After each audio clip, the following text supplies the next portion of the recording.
Committee tomorrow. One of its members is Senator Bill Cassidy of Louisiana, whose vote was key to getting Kennedy confirmed. He's the chairman of the Health Committee and also is a physician. Here is Senator Cassidy when asked if he regretted that vote. You know, I don't mean to insult, but that's really nothing to do with this. This is about children's health. This is about how we protect the children of the United States of America. And there's allegations that that health is being endangered. We need to, I'm not presupposing anybody's right or wrong. We got to get to the bottom of it. And it'll take radical transparency. My colleagues agree with me.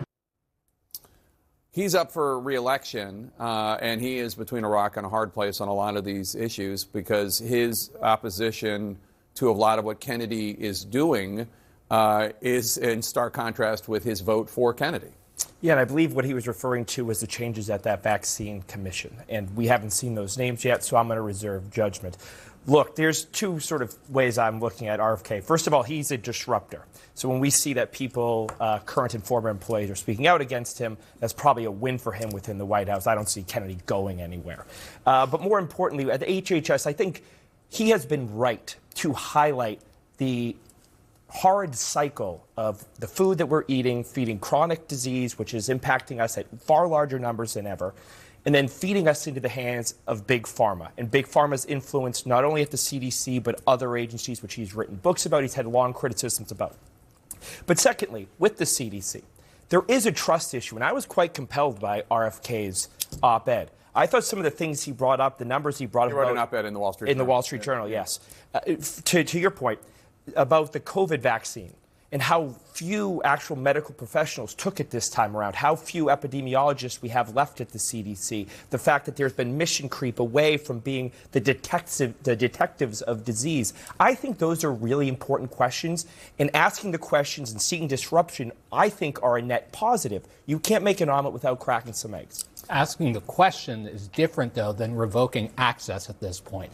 And when he did that with the measles vaccine, for example, we saw cases begin to spike of a disease that had been all but eradicated, right? There are very real consequences to these eggs being broken, and it's not enough. RFK has never advocated for banning any vaccine. Sure, there is debate over whether or not you ought to enforce it and what have you, and I'll leave that to others. I think Operation Warp Speed was great. I think vaccines historically are great. But I do think when you dig down into the numbers, I think addressing the chronic disease epidemic will pay dividends down the road. So on the subject, because you brought this up, Mo, the subject of vaccines and politics, the Surgeon General in the state of Florida today called for an end to vaccine mandates in his state. The American Medical Association says it strongly opposes this. And the president of the Florida chapter of the American Academy of Pediatrics put out a statement warning it will, quote, put children in Florida public schools at higher risk for getting sick, which will have a ripple effect across our communities. But I want you to take a listen to the reaction to his announcement. Obviously, this isn't a room full of supporters of the Republican governor and his Surgeon General, but take a listen. The Florida Department of Health, in partnership with the governor, is going to be working to end all vaccine mandates in Florida law. All of them. All of them.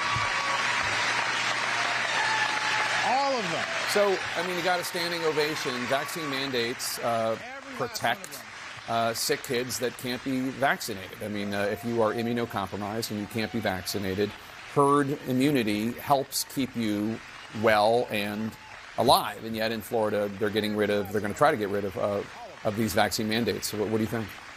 Yeah, that gives me a bit of pause, quite frankly.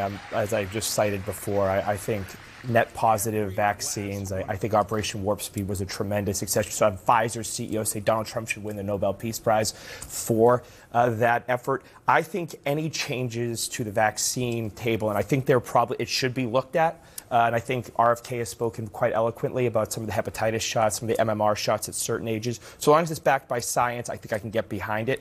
But a full-scale revoking of it all when a lot of them have proven successful probably is a bit too foolish. One other thing, CEOs behaving badly. Today's Wall Street Journal revealed an anonymous tip to an internal hotline called Speak Up is what started the investigation that led to this week's dismissal of the CEO of Nestle for having an inappropriate romantic relation with a subordinate who was promoted a couple times. This does bring to mind, although not exactly the same thing, this summer's kiss cam moment at the Coldplay concert that brought down an astronomer CEO, Andy Byron, and the company's HR chief, Kristen Cabot.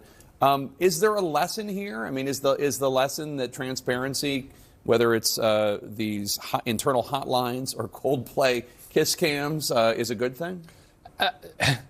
People behaving badly is not a new phenomenon, but the fact that it can go viral very quickly is. And I think for a lot of people, they're realizing that this new digital age, for all of its good and all of its bad, creates a level of transparency you just can't escape the way you used to be able to. CW? No question about it. And nothing the internet loves more than a juicy cheating scandal where someone's a victim and someone takes a fall, especially if they're rich. All right, thanks to both of you. Really appreciate it. And welcome to The Lead. I'm Jake Tapper. This hour, a $200 billion ticking time bomb. It's attached to Trump.